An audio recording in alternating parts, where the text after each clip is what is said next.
Some signals are recognized instantly. Yours was one of them. Not because it was louder than others, not because it demanded attention, but because it fit, and when something fits, it's noticed without effort. In the first few moments of watching this, nothing dramatic needs to happen. No shift, no realization, just a quiet sense that you're not being rushed, that you're allowed to stay here without needing to agree, believe, or arrive anywhere. That alone is already a form of recognition, subtle but real. Most signals move through the world unnoticed, not because they lack value, but because attention is selective. Systems filter constantly, minds filter constantly, you filter constantly.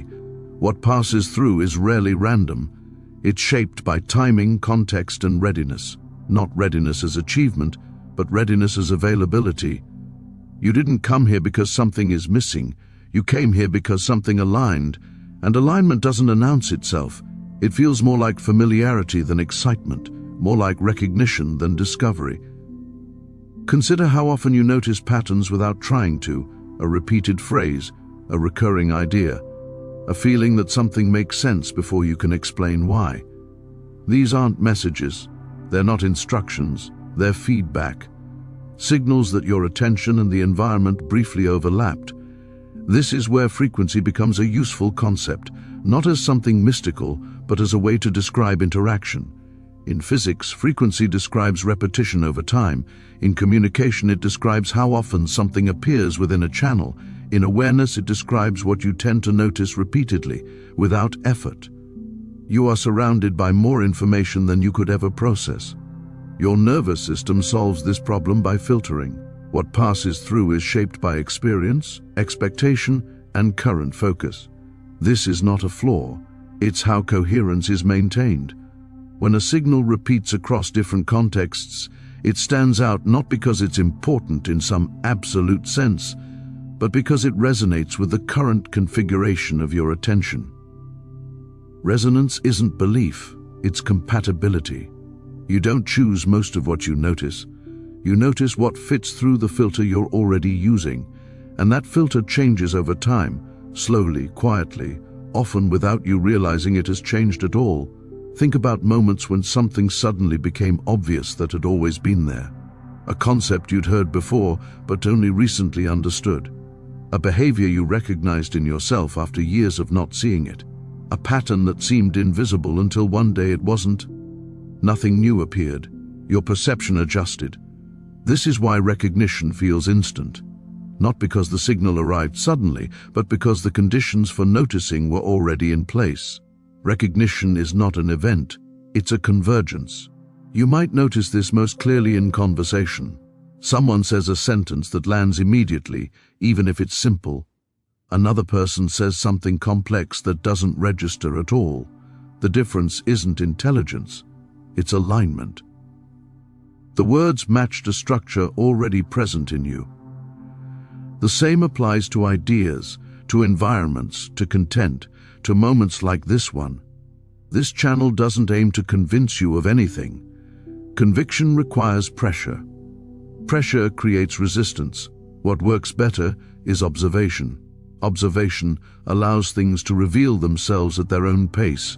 If you're still listening, it's not because you're being persuaded, it's because the tempo matches yours. The language doesn't rush ahead of your processing. The pauses leave room for thought instead of filling every space with certainty that matters more than it might seem.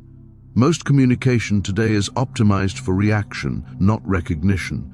Loudness replaces clarity, urgency replaces relevance, and the result is fatigue, mental, emotional, attentional. Recognition feels different. It's quieter, almost anticlimactic. You don't feel pulled forward, you feel settled into place. This doesn't make you special, it makes you attentive. And attention is a skill that develops naturally when it's not forced. Awareness isn't about expanding endlessly, it's about refining what already exists. Learning to notice what was previously filtered out, not because it was hidden, but because it wasn't necessary at the time. There's a useful distinction here between signal and noise. Noise isn't meaningless, it's just information that doesn't currently integrate. Signal isn't truth, it's information that does. these categories change. What was noise yesterday may become signal tomorrow. What was signal once may fade back into background. Nothing is fixed. You can observe this in your own habits. The topics you gravitate toward change over years, sometimes over months, occasionally over days. This isn't randomness. It reflects shifts in internal questions. Questions you may not even be consciously asking. Questions shape attention. Attention shapes recognition. Recognition shapes what feels relevant. That's the loop. When people talk about finding something, an idea, a path, a perspective, it often sounds like discovery, but more often, it's alignment. The thing was available long before it was noticed. This is why timing matters more than intensity. A quiet message at the right time is more effective than a loud one at the wrong time. If you think back, you may recall moments when advice failed simply because you weren't ready to hear it. Not emotionally, not intellectually, structurally. The idea had nowhere to land. Later, the same idea returned, unchanged, and suddenly made sense. Nothing about the message improved. You did. That improvement didn't require effort. It required exposure, experience, and time. Time is often underestimated in conversations about awareness. Not clock time, but lived time. The accumulation of context, the layering of experiences that slowly reshape how information is interpreted. This is why forced insight doesn't last. It skips the process that makes understanding stable. Observation, on the other hand, integrates gradually. It doesn't demand belief. It allows familiarity to build. If you notice yourself relaxing into this pacing, that's not an accident. Calm isn't just a tone. It's a signal to your system that it doesn't need to defend or perform. In that state, information passes through more cleanly, less distortion, less resistance. This doesn't make the content more powerful, it makes it more usable. There's a reason this feels different from motivation or instruction. Motivation pushes forward, instruction directs. Observation simply presents. You are not being asked to change. You're being invited to notice. Notice how often your attention drifts and how easily it returns.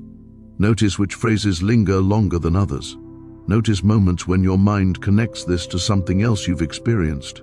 Those connections aren't being engineered, they're emerging. That's how recognition works. A recognized signal doesn't interrupt, it integrates. It feels like it was already part of your internal landscape, waiting to be named. This is why exaggeration would break the spell. Overstatement creates distance. Drama demands reaction. Neither supports recognition. Grounded language keeps the channel open. It allows you to stay present without bracing for impact. And presence is where awareness deepens naturally. You might be tempted to look for conclusions, for a takeaway, for something to do with this. That impulse is understandable. We're trained to extract utility, but some understanding forms without action. It settles quietly and reveals its value later in a different context. This video doesn't need to end with certainty. Certainty closes loops. Leaving them open keeps attention alive. An open loop isn't a trick. It's a reflection of how understanding actually works, incrementally, revisited, refined. You don't finish observing, you pause, and when you return, you notice something slightly different. That difference isn't dramatic. It's subtle enough to be missed if you're rushing, which is why recognition favors those who linger. If this way of engaging feels natural to you, you may want to return, not out of obligation but out of resonance. Subscribing, in that case, isn't a commitment. It's simply a way to keep each channel available when alignment happens again. No pressure, no urgency. Signals will continue to pass through your field whether you're here or not. Some will blend into noise. Some will stand out briefly. A few will be recognized instantly. When they are, it won't feel like discovery. It will feel like remembering. And you'll know